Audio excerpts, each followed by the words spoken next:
Givi is trying to flee the Donetsk People's Republic.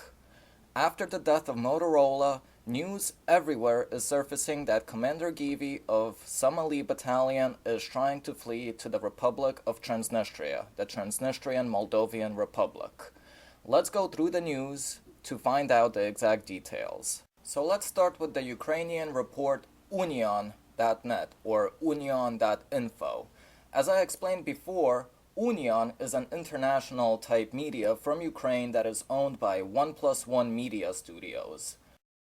And Union is reporting that Givi is hilariously selling his apartments and has moved his girlfriend to Transnistria.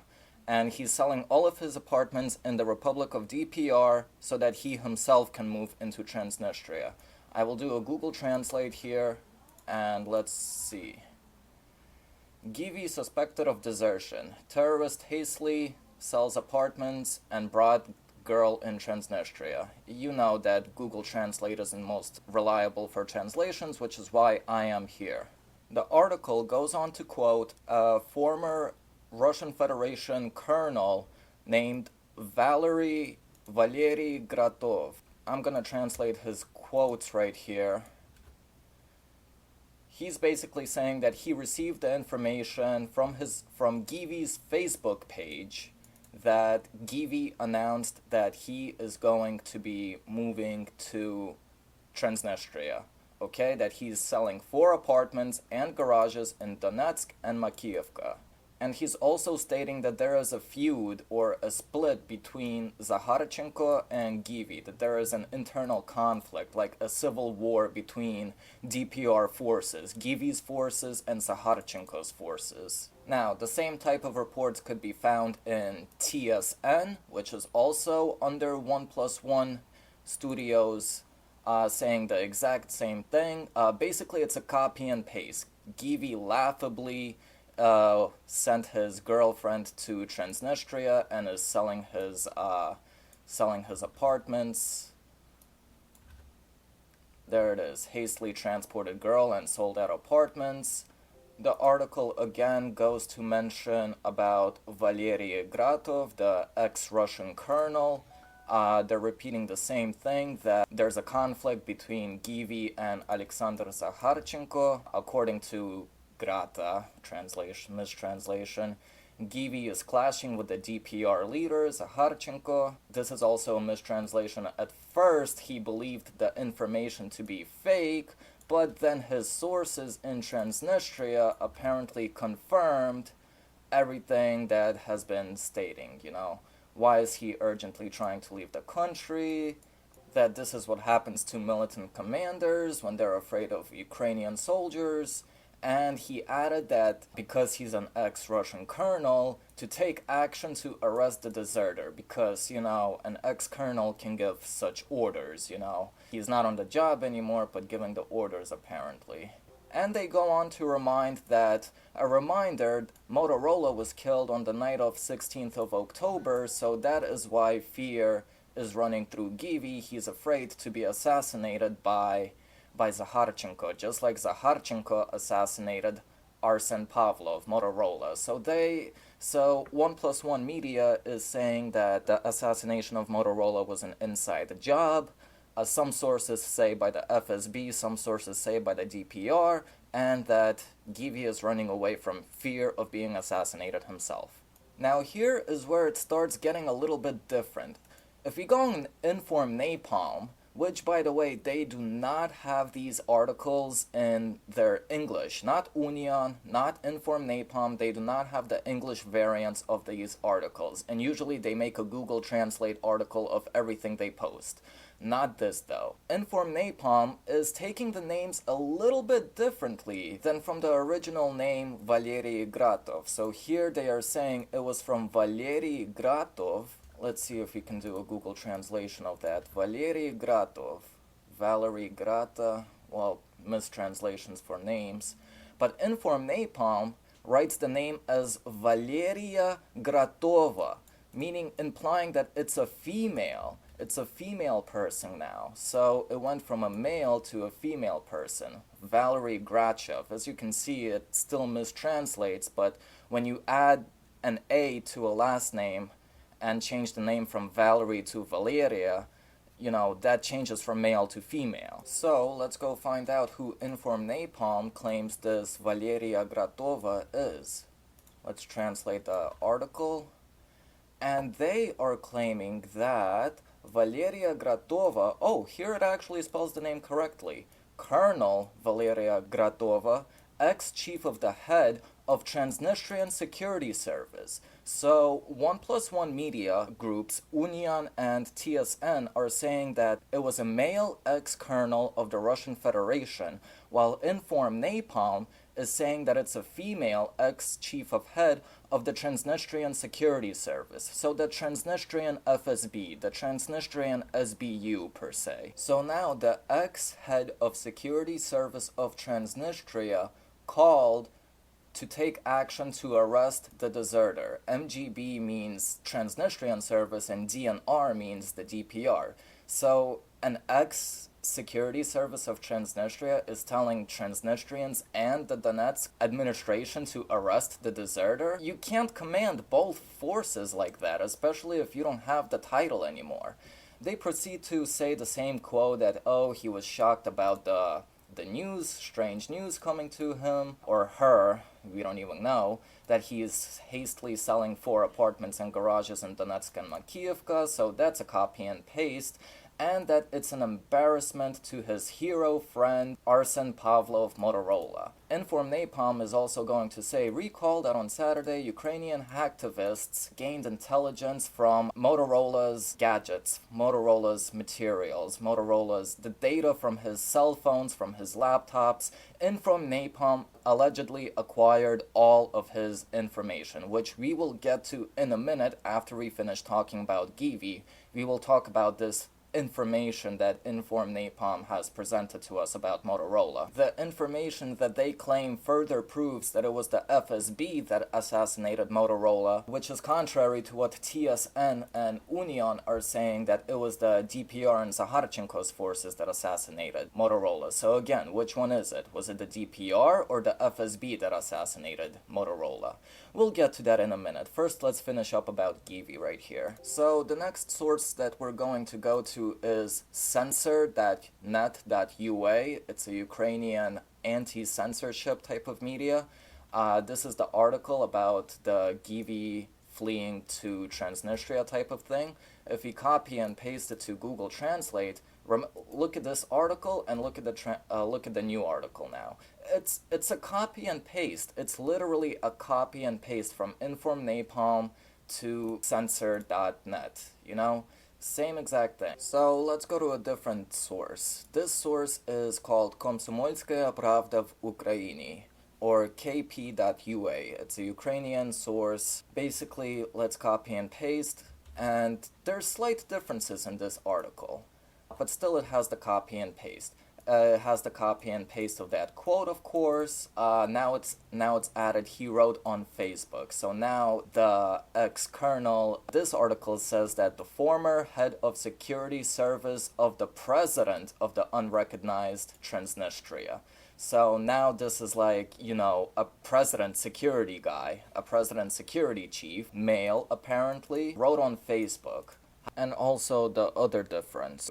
The first paragraph, the DPR asked, not even issued, but this word, paprasili, asked, the DPR asked to arrest the militant for desertion. So now this article, KP, is saying that the DPR is asking to arrest Givi. So who is trying to arrest him? The DPR, the Transnistrians, the FSB, Zaharchenko, who is trying to arrest him? I don't understand. So then I go to the other source, TridentUA.info, another Ukrainian, they're throwing me Ukrainian advertisements.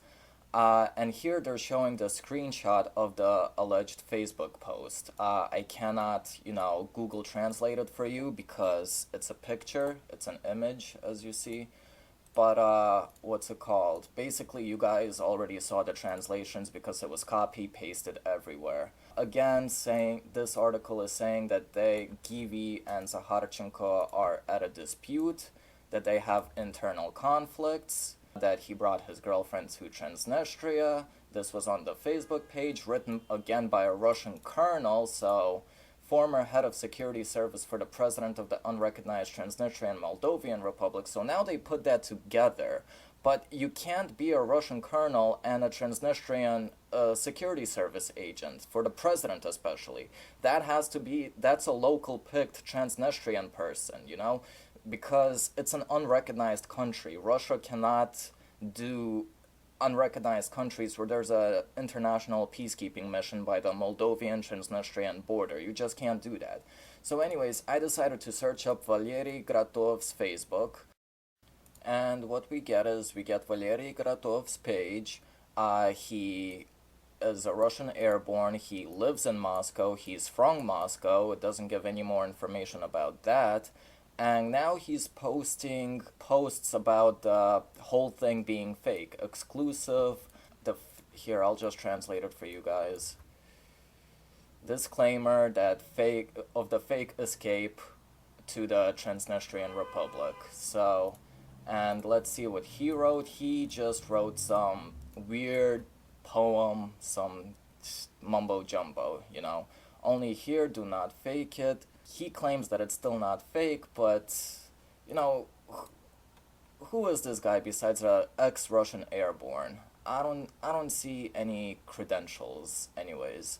But, okay, let's see what the other side has to say. So, there's two sources that we can check that's on the other side. First, we can check the official VK Vkontakte page of Somali Battalion. This is Somali Battalion fighters are posting, and this was posted 46 minutes ago of October 30th. My date is 12 hours ahead here. And they showed allegedly today's picture of Givi on the front lines with Zaharchenko. That's Zaharchenko right there. And this is allegedly today's photo, that they're all fine and dandy, When we translate it, we will see that they say that he's not running or anything. So they mention about the fakes and how it's all utter nonsense.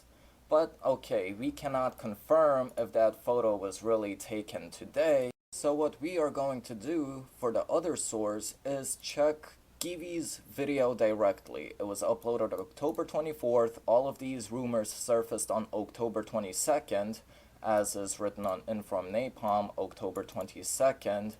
And I know it's not translated.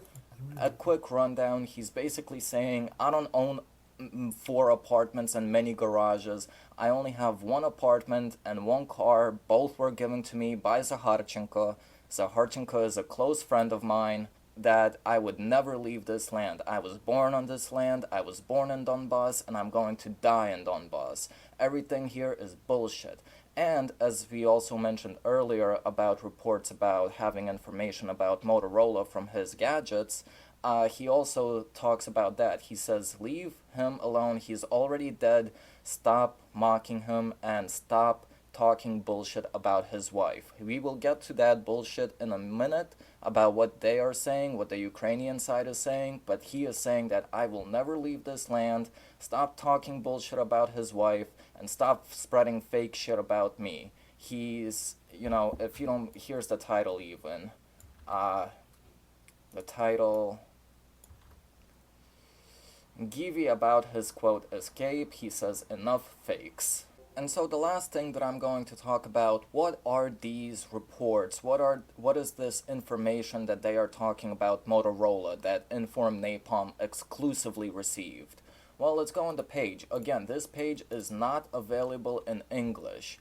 This was posted on the same day of the rumors when they started, and it's right before the article of his desertion surfaced 2 days later, the same day he made the video, but when Inform Napalm decided to make an official article of it.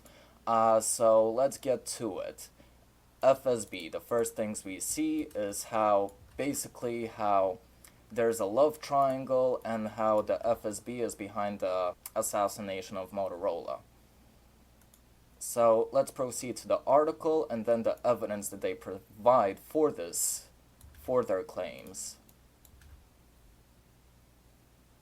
So there was a curious love triangle apparently between Motorola, his wife, and another woman. They claim that they have gotten all data obtained from gadgets from Motorola and his wife. How they got that information, I have no idea. And does it say here? Basically, further in the article, it says that they are facts leading to believe, in the beginning, was carried out by Russian security services. So that his assassination was carried out by the FSB. So it's no longer by the DPR, it's back to the FSB, that Motorola was assassinated by the FSB. And the evidence that they provide an old certificate. I mean, yeah, it's written 2015 here, but it's written in Ukrainian, first of all, so I don't know what the purpose of that is. They're showing his old passport. I mean, this is a really old passport. It's dated, I don't know if this is the date it was given, 2007. An old passport. Here's a passport of his wife, and it's a Ukrainian passport.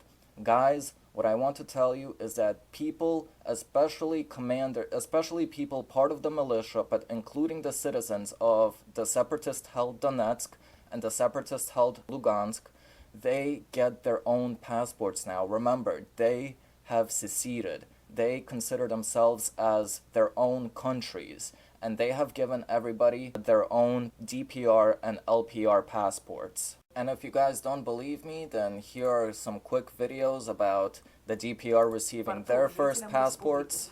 Zakharchenko giving out some residents their first DPR passports.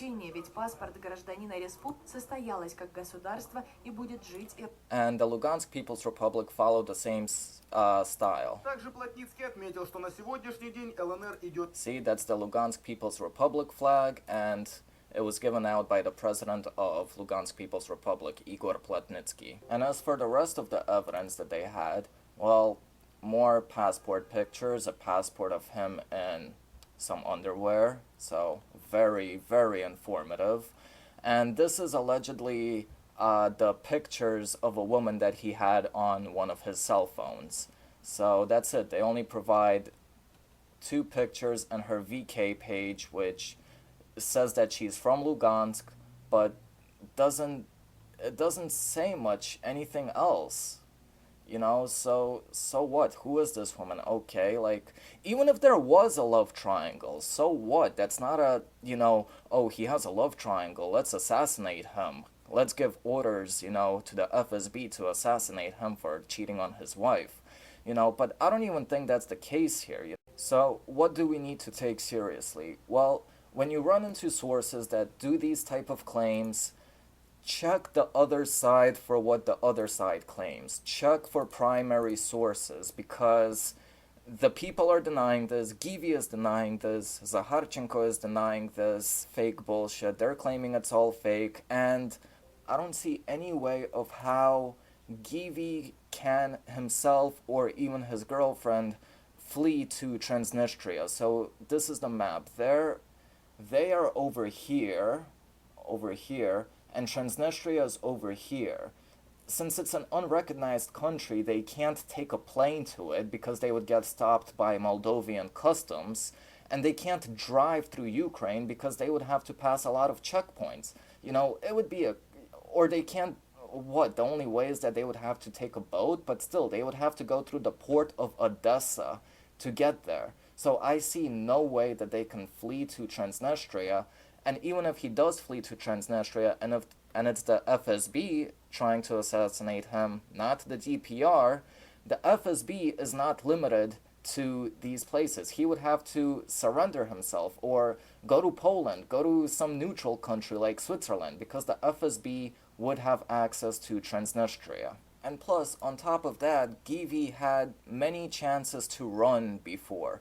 There were 2 assassination attempts on him. one of the times, his car got shot from an ambush and he survived that assassination attempt. He that was back in 2014 and 2015. He was in the head of one of the first battalions to go into Donetsk airport during January 2015. One of the first people going into the front lines, he could have deserted his battalion there.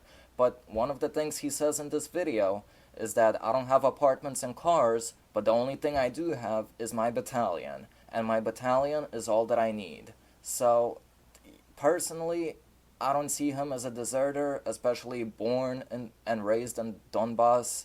So that's why, as always, I urge all people to seek out primary sources. All these articles, all these copy and paste articles, they just copy paste, copy paste. They find one article, copy it, and then put it on the other article. It's worded word for word, similarly. Well, this one, a censor that UA, literally is a copy and paste of Inform Napalm. This is what a primary source is, a direct video, a direct interview. Not with this person who has Russian airborne credentials but isn't currently affiliated or associated with the government in any way. He's just an ex-colonel, that's all. So as always, I urge people to seek primary sources because primary sources aren't going to come to you. If you see an article, if you see something is wrong, check what the other perspective has to say. Maybe that propaganda is correct because, and I'm not telling you to go to RT, Russia Today, or Ukraine Today. No, I'm asking people to try to seek that personal source, primary source, direct translations, direct interview. That's all the news that I have to say. Bullshit about Givi trying to desert his battalion, trying to flee to Transnistria. Bullshit, I call bullshit. This has been a quickie with Ukraine war awareness, and I'll see you guys in the next video. I am sorry that the format of this video has been unprofessional and unsorted, but this has been done in a last minute type of thing. And stay tuned for the next video in a more professional manner.